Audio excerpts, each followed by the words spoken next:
This pocket is a stair-step pocket. The way that I made it, I'm going to show you how to create these little tuck spots and put it into your journal. So I hope you'll stick around. Let's get busy.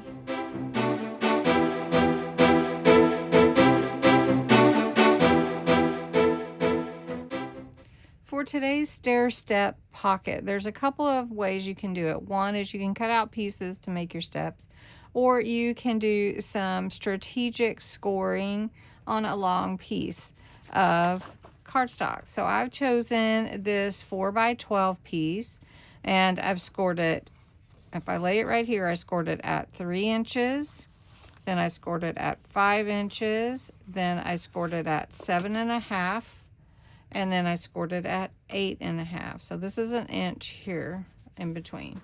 So we're gonna fold it this way, and I'm gonna do a mountain fold right here.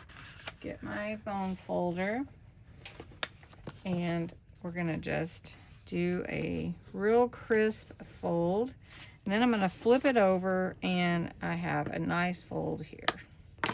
Okay, do you see what I'm doing? And then this fold that I already just showed you is the 5-inch fold. So there's 2 inches here, and I folded that as a valley fold. So mountain, valley. Then we're going to fold this one at the one at 7.5 inches as a mountain. So we got a mountain, valley, mountain. They're kind of different sizes.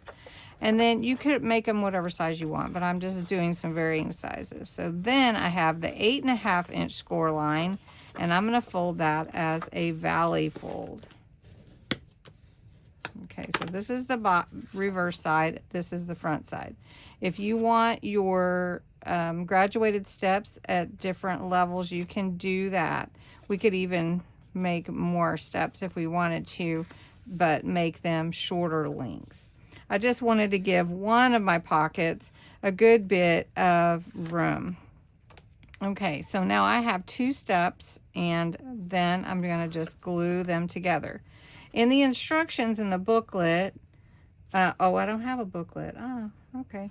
In my instructions that are in the description below, it tells you to cut your pieces out of cardstock, which you can definitely do. Now on the back here, I'm just going to do a quick glue down to help my pockets stay down like they should. Okay, but that's going to be on the reverse side of my page. So if I had my page here, just say this was my page, and I glued it down like that, I'm going to make this a pocket also. And because I want it to be easy to pull things out of, I'm going to do a little thumb pull at the top like that. Okay, so then we'll put it on my page like this, and we'll glue the sides down like that. Okay, and then all you have to do is embellish it. So I'm going to do a little embellishing here and show you what it looks like.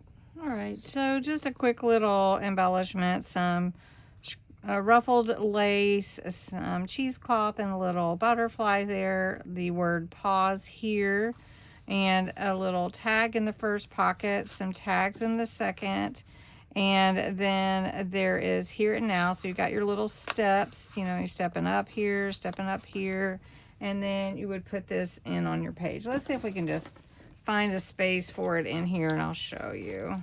This journal is pretty full. How about this space right here? This will work. So we're going to put it right here in my journal. We're going to glue down the 3 sides. There we go. And I'm just going to put it in like this. Okay. Now this could go in this top one as well. We could just put it there for now. And then we've got some little tags here that can go in the little shorter pocket or stair step for tucks. And then for the larger one, I can just show you that. There we go. And so what a cute pocket, right? Anyway, thanks so much for watching. If you made it to the end and you don't mind, if you could put a light blue heart in the comments, that just helps my channel know that YouTube know, the algorithm, that people want to watch it, and it helps me a lot. So thanks so much, and if you wouldn't mind hitting that like, that'd be great. If you haven't subscribed yet, I hope you will consider subscribing. Have a great day, and I will talk to you again soon in the next video.